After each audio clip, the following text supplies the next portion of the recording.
Welcome to Talking with Tech. My name is Chris Bouguet, and I'm here with Rachel Madel. Rachel, you got a story for us this week? I do, Chris. I'm really excited to share this story, and it was something that I was not expecting.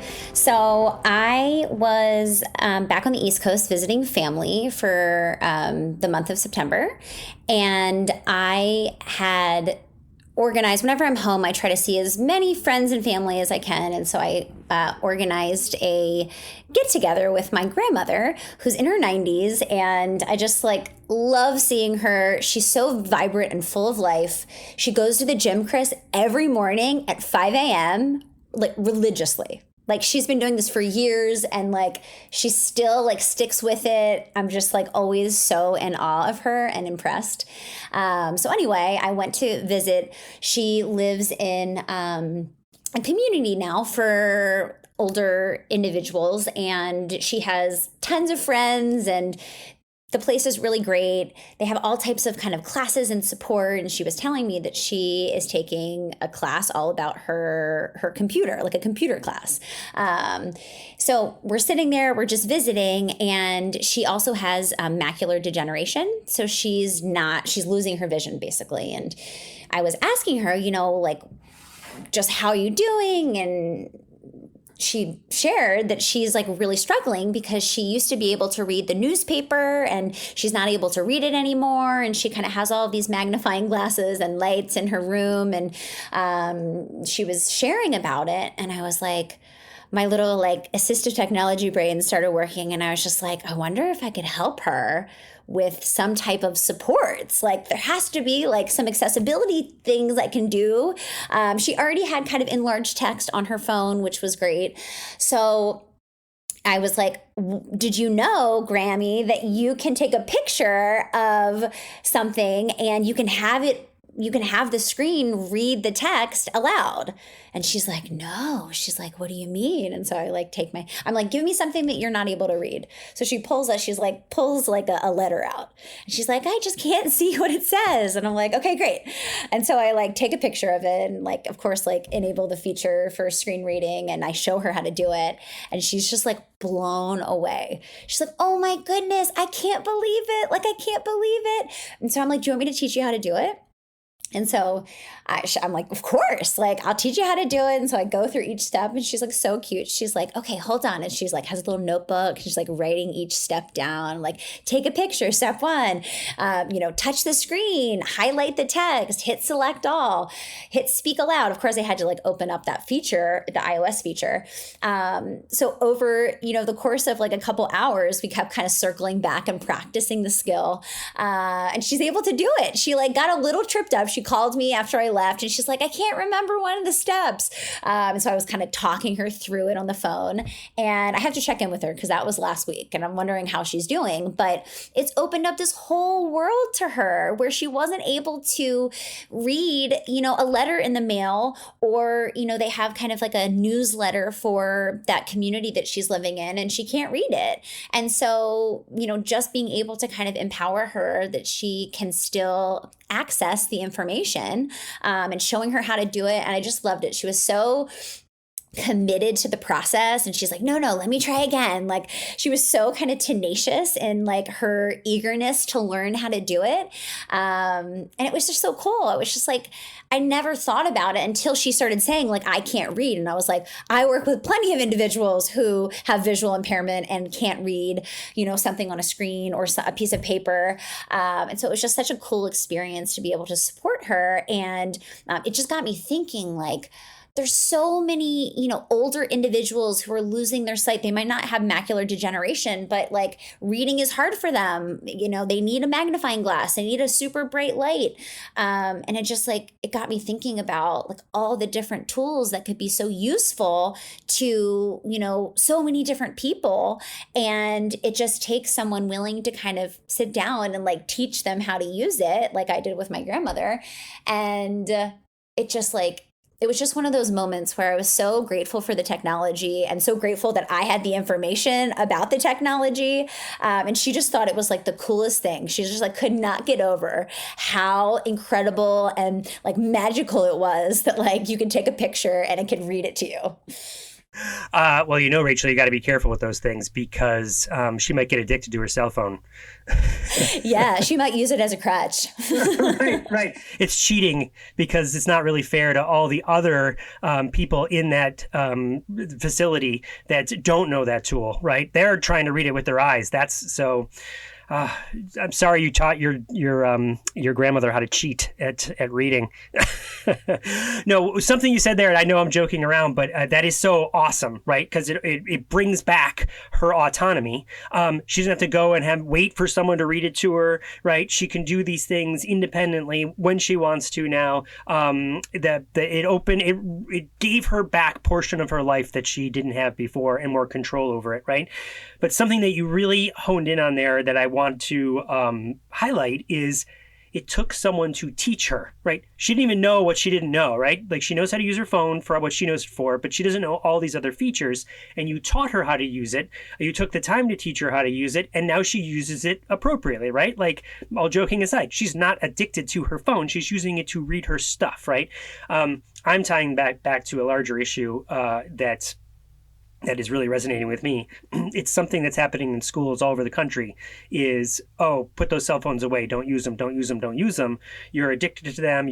It's hindering your learning of me standing here giving content to you, as opposed to let's spend any moments, any amount of time teaching kids how to use that technology, right? Like that's what you did for your grandma.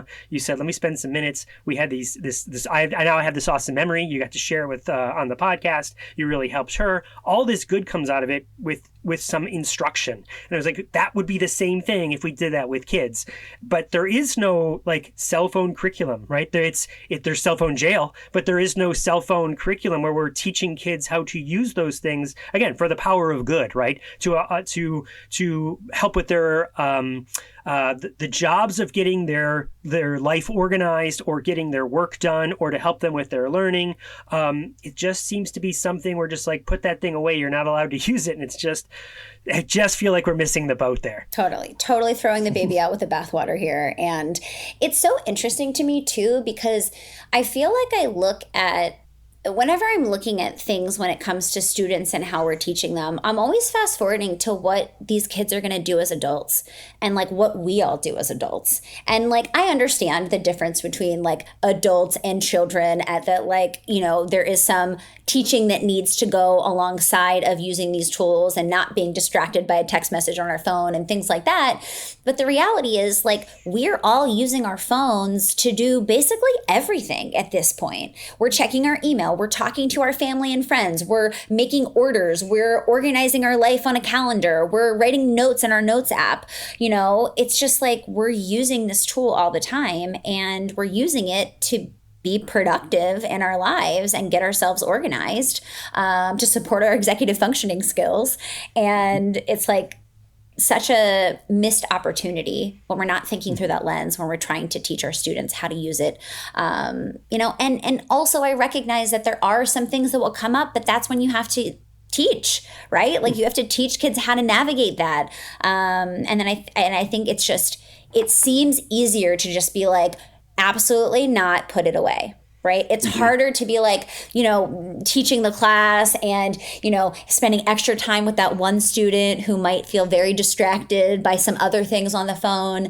It's harder, but in the long run, it's doing our students more of a service to prepare them for the real world when they get out of school and they have to, organize their life. They have to follow a calendar. They have to do all these things. And those things aren't usually taught in schools. It's kind of like content is taught. And then like, what about all the organization systems that we have in place? It's like, even if I think about myself, like I didn't learn that until I was in college and I had to. It was like sink or swim, baby. And like, I would have sunk if I didn't figure out systems for myself to know when these classes were and when these assignments were due and all of those things. And so I feel like we have an opportunity to really help kids and support them, in creating systems for themselves. And we can utilize technology to do that.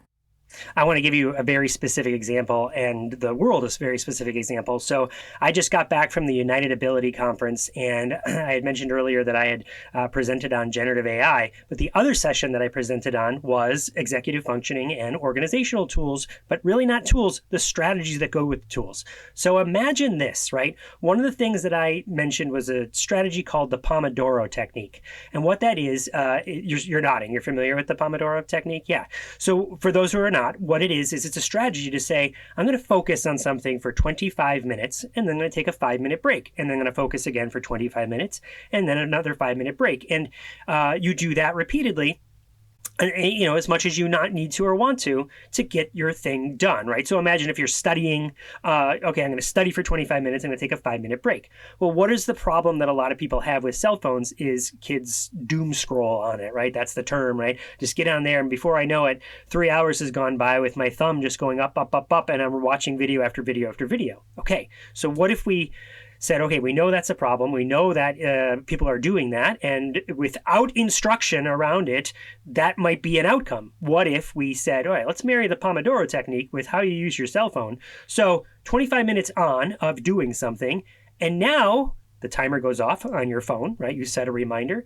And now you have 5 minutes to do doom scrolling. And then when that 5 minutes is up, I got to get back to it, right? If we taught that explicitly in a course, that could be a portion of this course that you're talking about, right? Or teaching kids how to do this. What would the outcomes be? Because right now I have to say, I don't know, because no one has done it. Or if people have done it, it's been in small pockets, right? It's not widespread that this is the practice. It's maybe one-off situations with a teacher or specific schools, maybe a private school that has that built in. It's not the widespread practice, but that is just one particular strategy, the Pomodoro technique. Imagine multiplying that for an entire course about how to put things on your calendar, how when something's not working for you, how you might consider questions you might change it, or going over to AI and saying, hey, let me ask, this thing is not working for me. How could I do it differently? Give me 3 different strategies to learn, blah, blah, blah, right? All of those would be ways that we could help people learn the technology to use it in an appropriate way. Totally, Chris. I feel like we don't do enough teaching kind of that metacognition, that idea of thinking about our thinking and building that awareness, because part of utilizing technology is having that kind of awareness and consciousness around oh, wow, I just caught myself doom scrolling, we all have to kind of learn that and navigate that.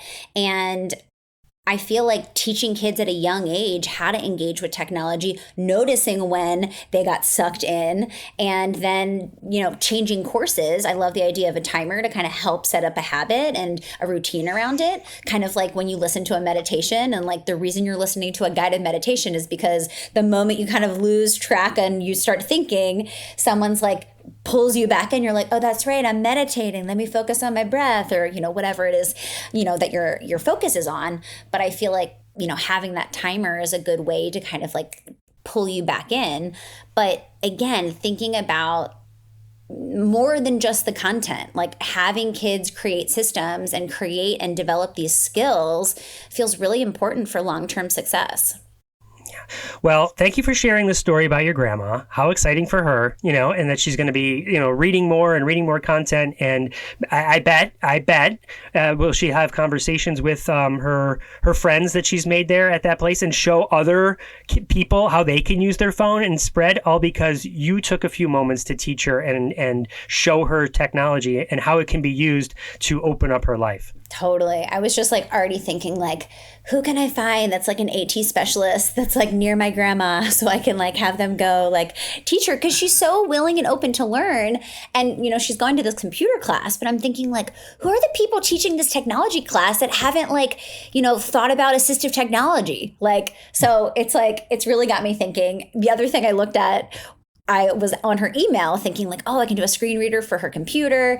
And they had the newsletter from the building. And of course, it was image only. So it was not able to screen read. And I'm this isn't accessible. So I want to send an email. So it was just, it opened up this really beautiful conversation, me teaching my grandma about what does it mean to be accessible? I'm see, if they thought about this and they understood accessibility, they would understand that an image only with text on it is not able to be read, with a screen reader.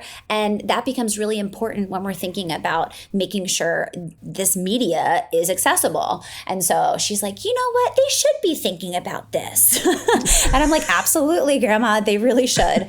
And so it just opened up a beautiful conversation. So I'm excited to check back in with her, see how it's going. She definitely, I could totally see her like sitting around a little circle, teaching all of her friends how to use this feature.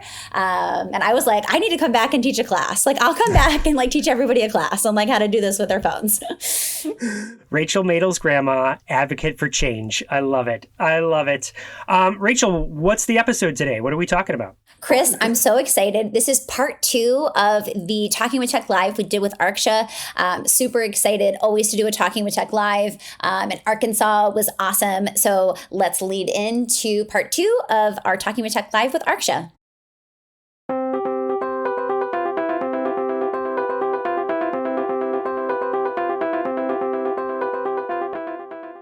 If you enjoy Talking with Tech, we could use your help in spreading the word about the podcast. Please take a moment to leave us a review on iTunes. The more positive reviews the podcast gets, the easier it becomes for others to find it. The more people who find the podcast, the more the word spreads about how to effectively consider and implement AAC. And who doesn't want that? If that sounds good to you, please take a moment and give the podcast a quick review. We'd so very much appreciate it. Now, let's get back into the episode.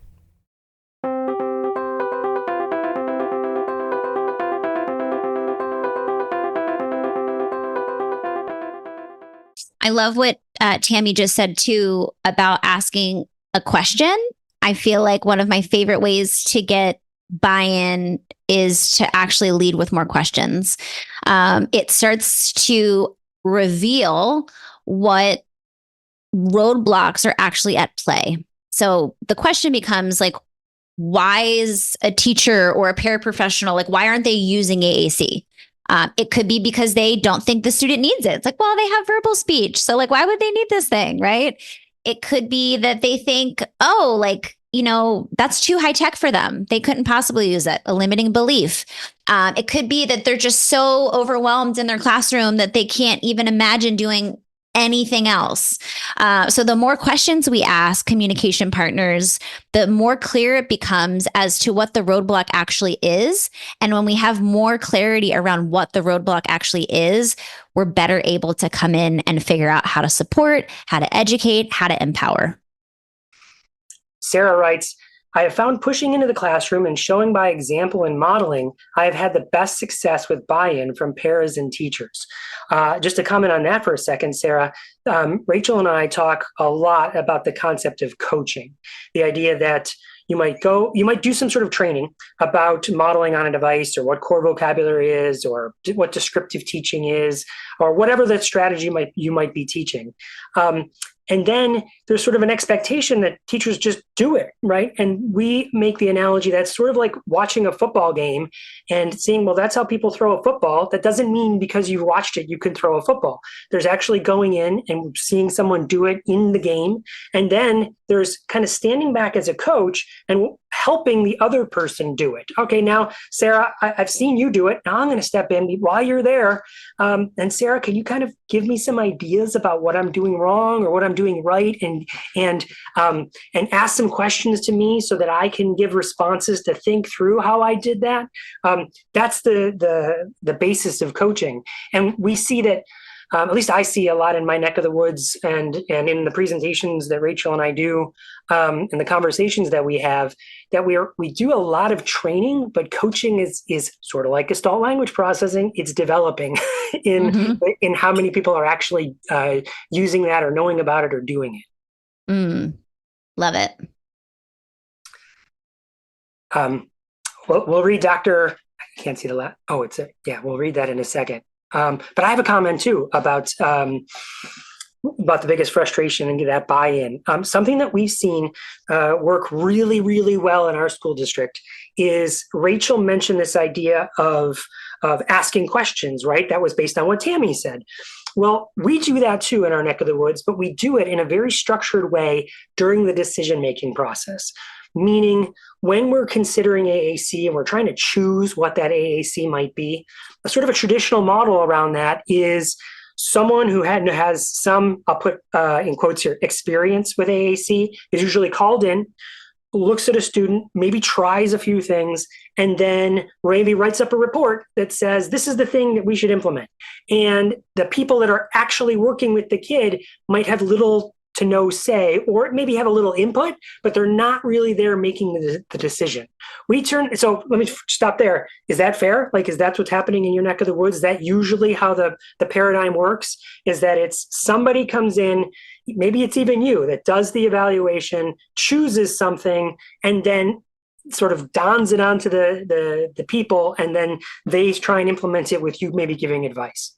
As people put that in the chat, whether that's their approach or not, or that's what's happening in their neck of the woods, what we do now in our neck of the woods is we have a structured conversation where we ask some structured questions to help choose what that tool might be, with the teacher, with a parent, with any of the related service providers, the team, like any outside service providers. If Rachel's a private SLP, we'd invite her in to give input as well.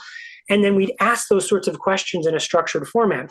Okay, we know we want lots of words, so do we all agree we want lots of words? Do we agree that, what do you guys think about a consistent motor plan? And we would ask some questions, and we have more questions than that, but we ask these questions, and then we fill out sort of a chart, a feature matching chart, to find what's the best, or I could say the least, not the best, what's the least restrictive option for the student. And when we're done, everybody has had a part in choosing what that thing is. Now you have some ownership about the decision, so that you have buy-in to actually implement it. Otherwise, you're wrong. Right? You don't want to be wrong. You want to help the kid. So that helps. Inviting people to be part of the decision-making process helps on the back end with buy-in and follow through.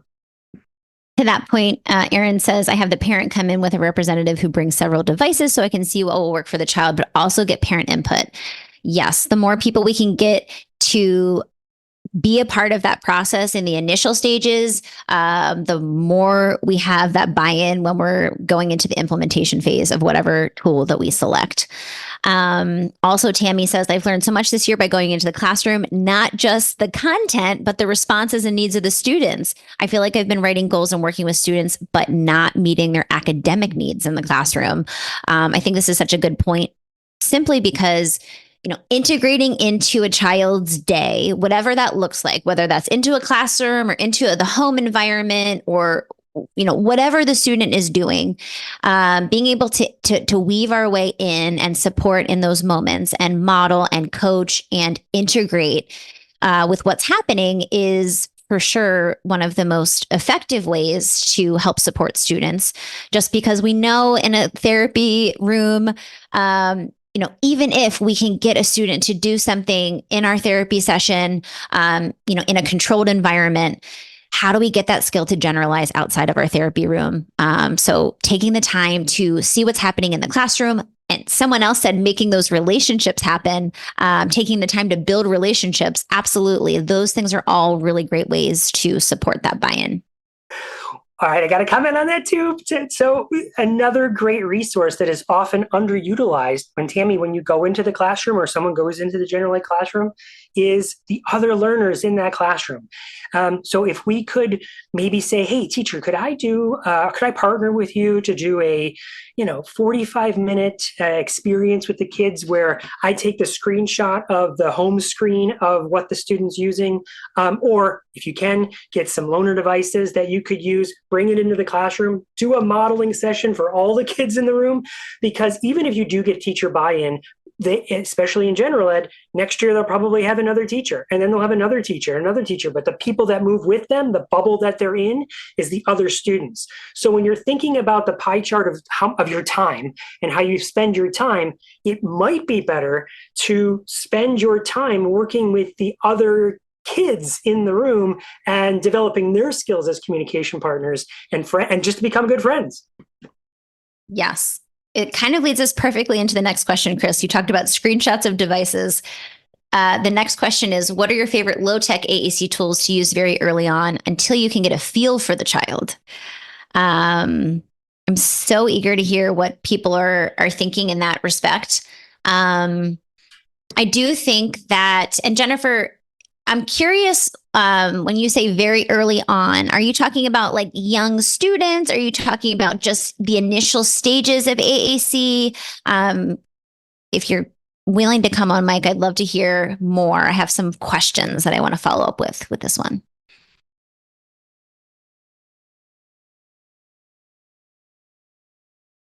Let's see. Yes, preschool setting. Okay.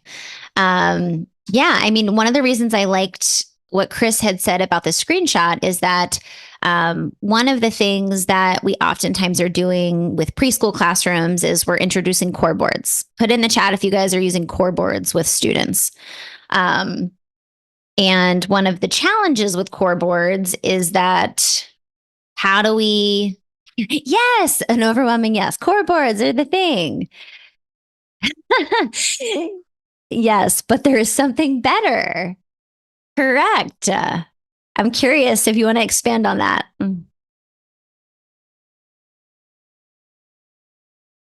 Yeah, I feel like core boards are like the thing now, which is great. Like we have students who have access to paper-based AAC, early on, great. The person in the chat said yes, but is there something better? And then she's like, I'm asking, please. The answer is yes, there is. I like to start with high tech that we use a lot in the room and the teachers are familiar with, and then modify from there if the student can't. I mean, I think that we have this idea that we need to start with low tech or light tech AAC. And I'm here to tell you that you don't. And I recognize sometimes we don't always have access to high tech AAC, or it takes us time to get it in the hands of students, or, I understand that there are limitations. However, I also think there's this idea that we have to prove that a student, can use low tech AAC before they get to graduate to high tech AAC. Or, the student is so young that let's just start with a paper-based communication board and then we'll move to high tech. And so I don't think that's true. I work with very young students, early intervention, birth to 3, where the student is still developing the fine motor to be able to kind of even activate a high-tech AAC device. But it's not something where we need to use paper-based or light-tech AAC and then move on to high-tech. What's so amazing about high-tech AAC is the auditory output. It's so powerful for our students to see an icon, touch it, and then hear the word. We don't have that with paper-based AAC. And so, it's really important to have backup systems and screenshots of devices and core boards if you don't have access to anything else. But I'm just here to say that we can start with high-tech AAC and be very successful.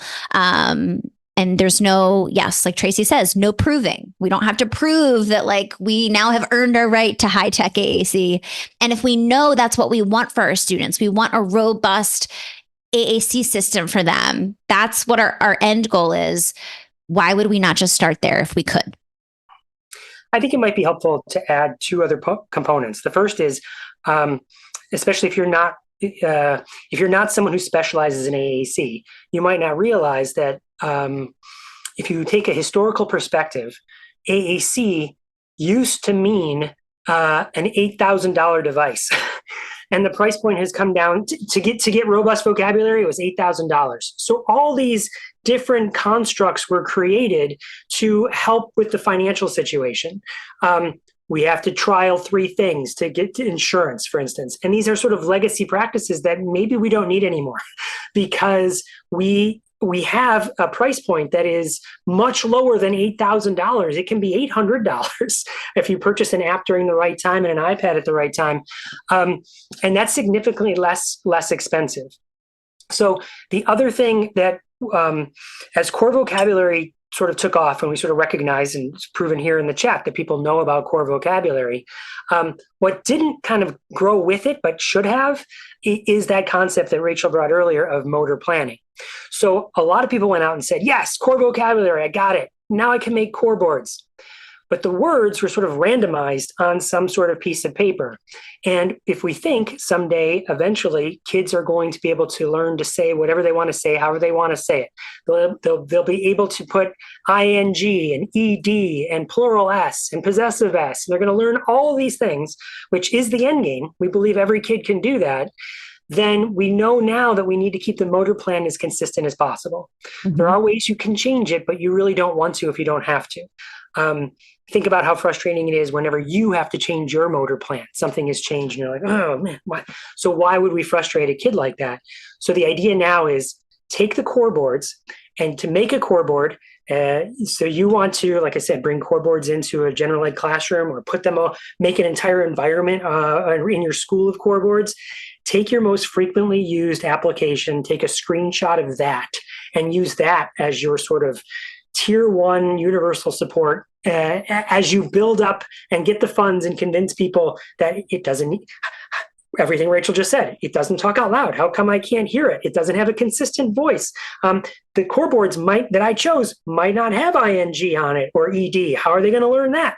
So it's a good thing to have a consistent core board that then at least relates to an app they might get eventually, or the app that they might because other people might be using it in their environment. That might be a consideration of why this might be an app they would use in their environment or use for themselves. So you might take a screenshot of that app and use that as your sort of tier 1 universal core board. And there was in the chat, I like to start with high tech that we use a lot in the room and the teachers are familiar with. And I feel like that's such a great consideration when we're thinking about what are we choosing. And I put that so high on my list just because we know that getting people to buy in, to become familiar with, to understand how to model on a device, we know that if it's a device that they're familiar with, if it's a system they've seen, if it's a system that another student in the classroom has, can we start with that?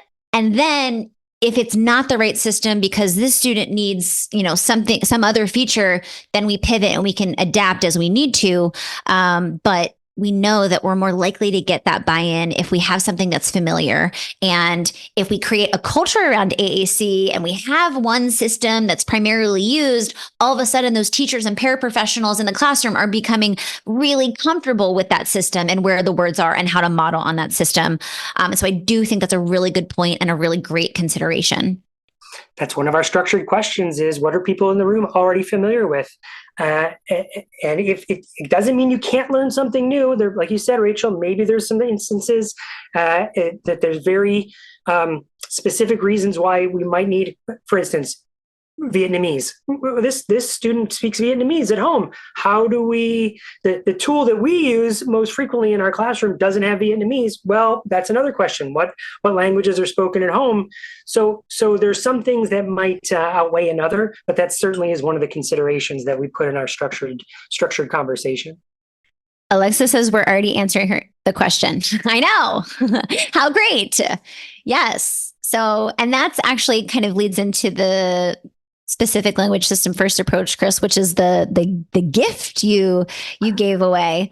This idea, Chris goes into a lot more detail, and of course in his course, but also on the podcast. If you just search specific language system first, like lots of episodes will come up. Actually, no, we have a blog. We have a blog on our website that talks all about it. And I definitely would recommend kind of thinking through that lens and, to the point of what has traditionally been done and how that's evolving. I think we are evolving in our fields to think through the lens of universal AAC and then tweaking as we go. It's kind of something that most AAC specialists and practitioners have already been doing, but they feel guilty about. They're like, well, I know this system and this classroom has this. It's like, we don't need to feel bad about that. Like, we just need to get robust AAC systems in front of our students who need it and figure out the best way to support the implementation. So definitely recommend kind of doing a deeper dive into that. We only have, oh my goodness, there's only 15 minutes left. How's that possible? So we're having so much fun. Time flies when you're having fun. All right, Rachel, I'm going to read the next question then. Mm-hmm. With technology changing every day and new companies being introduced, how do you suggest we stay up to date on what each platform offers so that we are best able to help identify what method may truly best serve a client, and we aren't always recommending the platforms that we as SLPs are most familiar? Yeah. So I think, of course, we want to hear everybody's ideas here, but this also, like you said, Rachel, this sort of plays into the multi-tiered system of support model of the specific language system first approach, is that we don't have to feel guilty that we're used to something and we're really good at something. We can lean into that and still say, okay, this something isn't the right tool for somebody. I have to go find something else. Mm-hmm. And the way we would equate that is sort of like shopping on Amazon. Are you all familiar with shopping on Amazon? Yes, I am, Chris. You could just go to Amazon and kind of like, I don't know, let's tool around here. Prime Day's coming up. Let's see. Is there anything I need? There's a billion things on there. How would you find what you need? You can never keep abreast of all the different things that are coming up and new on Amazon. So you don't have to. Instead, think through, okay, let's ask a lot of questions about what I'm searching for on Amazon. Geez, you know what? I'm really looking for this kid a birthday present. My cousin's birthday is coming up. The kid's he's 5 years old. I think we talked about Star Wars last time. I think he's big into Star Wars, and his parents are always talking about how he's constantly building things. Why don't I look for Star Wars Legos? You asked a series of questions about the kid, then you went to Amazon and found what kind of Star Wars Legos you were going to buy. Same idea with AAC. You can't keep up with all the toys out there in the world, so ask some questions about, okay, what language is spoken at home? What has a consistent motor plan or has the least number of hits to get to words? What has access to all the morphemes, like the grammatical morphemes, like I mentioned earlier, ed, ing. What's already most frequently used? And then once you have a list, oh my gosh, this kid needs Vietnamese. Now you can go shopping. All right, let me go see what kind of AAC exists out there. And there are tons of places you can ask. There's all sorts of AAC for the SLP on Facebook is a great place to post questions like that. Very specific, focused questions like that can garnish really robust answers. Oh, this has it, this doesn't, That's how you can approach it rather than try and keep on top of things. I want to add one more thing to this because I feel like what happens in the world of technology to this, to Lauren's point in this question, is that we feel inadequate because we're not on top of all of the things. And I want to just tell you that when a family comes to me and they start talking about, we have Snap Core, we have LAMP, or we have this, it's like, I will be the first to admit that I am not on top of all of the updates. There's new features added all the time. There's so many things that are constantly changing. But what I feel very confident in is taking any AAC system and knowing how to support language learning through AAC. And so just remember that you have the tools to support language learning, and the system, you don't have to know all of the specific details about that system. And the things that you don't know is it one Google search away. These companies have so many resources about their products and their systems and their tools that if you don't know something, you'll find it. You have to rest assured that the information that's technical that you might not know, you can figure out. But what we need to spend our precious time doing when we're with communication partners is how to actually support language, how to know how to pause and ask less questions and provide more comments. And, all of those things is where we become very skilled as speech language pathologists. And sometimes I feel like we have to teach how to program a button and do all these kind of more mechanical things. And the way I frame it is if I can send you a YouTube video on how to program a button, I'm going to spend my precious time talking with you about how to integrate into your already existing routines and what word to model and, all of the things that you can't Google search. So I just want to kind of reiterate that idea that we don't have to know it all, especially because the technology is always changing, and to really think through how we're using our time with that communication partner, with that paraprofessional, with that parent, and making really the use of our time to be towards the things that you can't Google search, like all of the implementation strategies that we know can be so effective. Hear, hear. All right, ready for the next one? Yeah. One of my clients is very bright, able to spell almost anything. All right, yes. Let's assume every kid can eventually learn how to spell. Awesome. However, when using her AAC device, she is not interested in using the icons. She will attend to me, showing her the location, hits, etc. And at home, she doesn't have anything because she is using a school iPad with lamp. Help! It's HELLP. Okay, first thing I'm going to say here is there's no reason the school iPad can't come home. Maybe there is a reason, but whatever that reason is, let's take an eraser and erase it, because let's let them take it home, right? All of our students the vast majority of students in our school district take the AAC home and use it at home. So let's wrestle with that barrier and figure out why they can't take it home. And the second thing here is she's not interested in using the icons. Yes, I've had a number of students not interested in using the icons too, because none of their peers are using those icons. None of their friends are using them. I'm going to guess here. Is this elementary or middle school? Definitely by middle school, a number of kids are like, not using the thing with symbols. The only symbols I use are the alphabet because other kids are using the alphabet, which, okay, let's respect that.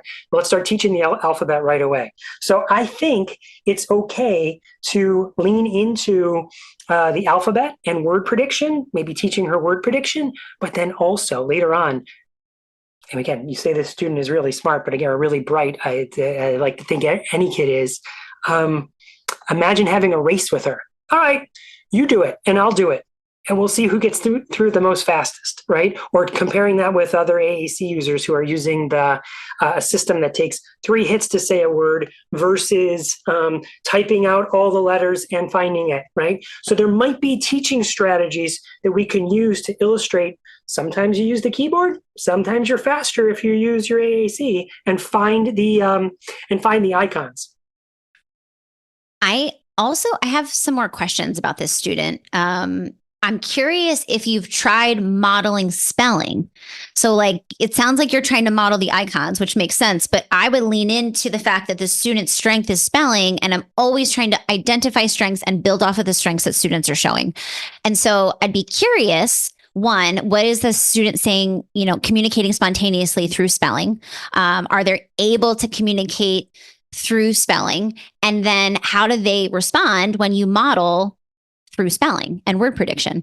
I don't remember who it was, Chris, who we had on the podcast, but we had an autistic adult who said they actually think way faster and better through spelling than they do through symbols. And so I think that it's just individual preferences based on what I know from autistic adults who've shared their experience. So I would lean into whatever the student is showing and try to kind of adapt around it.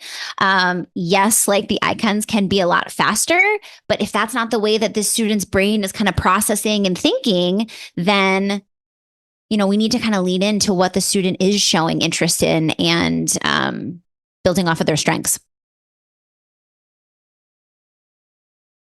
Yeah. I think it's a very common. I have a lot of students who are spelling, but they're not using symbols. And it's interesting. But I think that those students can be really successful with, using literacy, but making sure that we're modeling in that modality. Because I think if we're always modeling in symbols and the student's not using symbols, but the student's spelling, it's like, well, what happens if we start modeling through spelling?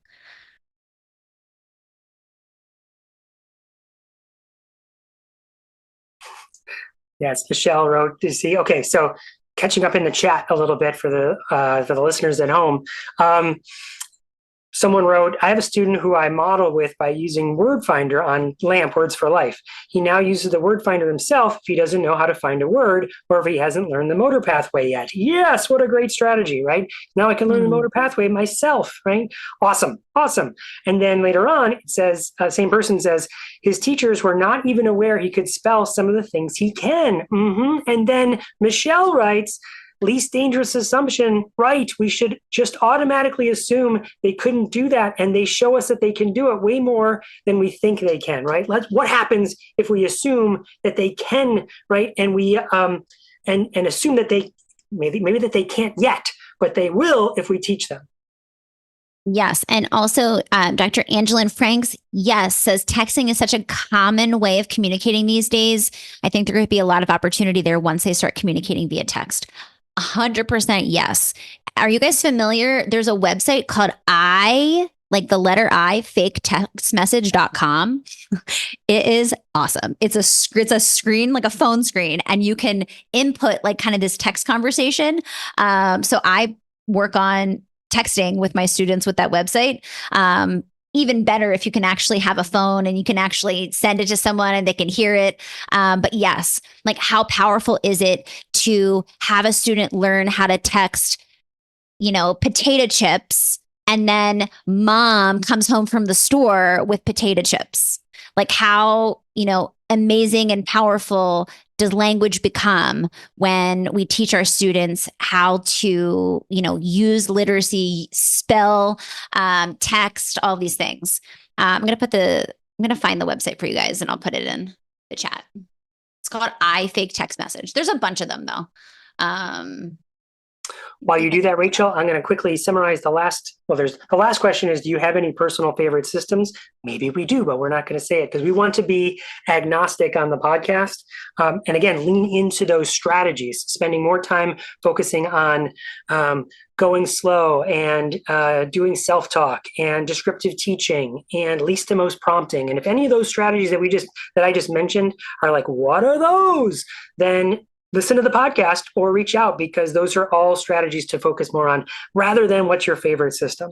And the last question was, Alexis said we already answered it, but it was about the SPED teachers at my school are fairly new to AAC, and it can be overwhelming for them when they have lots of different systems in the classrooms. Would you recommend sticking to a main AAC app so staff feels comfortable modeling and incorporating one app during lessons, or would you recommend doing an AAC eval for each student to determine the most appropriate app and train staff as needed? I'm often the first person to introduce AAC to families, so I feel a lot of pressure to make sure I recommend the best language app and device. So I think we did cover this. If you think of it as a multi-tiered system of support, what is your tier one? What is everyone used to using? What can I get everyone used to using? And then if that doesn't fit somebody, then you can move up the MTSS triangle, a tier 3. What would be individualized for this particular kid? What are some, because this kid's not going to particularly fit. It's not going to particularly work for this kid. Amen. Awesome. You guys have been so great today. You guys know where you can find us. You have the slide deck that has our contact information. We would love if you listen to the podcast. It's a completely free resource. And we're just super passionate about sharing all that we know and we have come to know about AAC. And it's a lot, but just know that you are not alone in feeling the overwhelm. Myself, I like eat, live, and breathe AAC. And sometimes I'm like, oh my gosh, like I didn't know about that new, app or that new tool or that new technology update. And so kind of, as I mentioned before, just knowing that you can find the information that you don't have, and we can hopefully be a resource for you in learning that information. And I think today proves that we all have a really rich experience that sometimes we don't remember. We're like, oh, like I feel like I don't know enough. And then we realize when people start asking questions in a forum like this, actually, I do have a lot of ideas. I do have experience. So it's been a really great collective conversation with you guys. And thank you so much for joining us. Thanks, everybody. Thank you guys so much. I know that we all really, really enjoyed that. Like meeting superstars, because I listen to you all the time.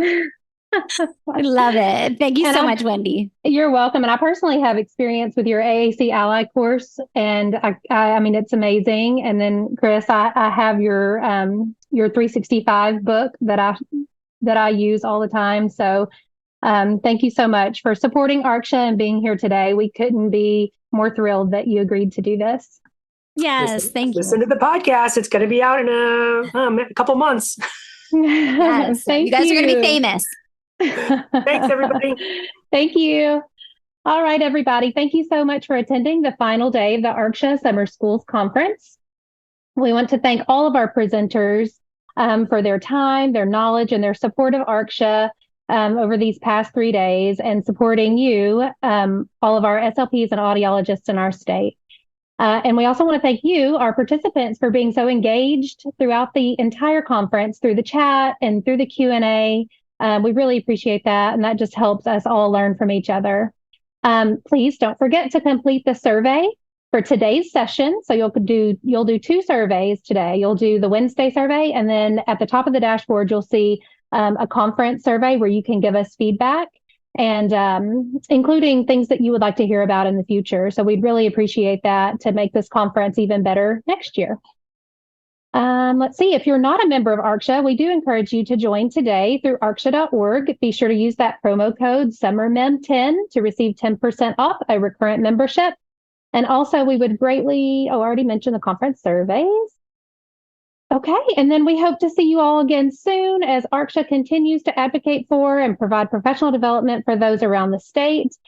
Be on the lookout on our social media sites for the annual convention that will be in February. We'll stay on for a few more minutes if anyone has any questions or anything that they would like to put in the chat, but we appreciate you all so much.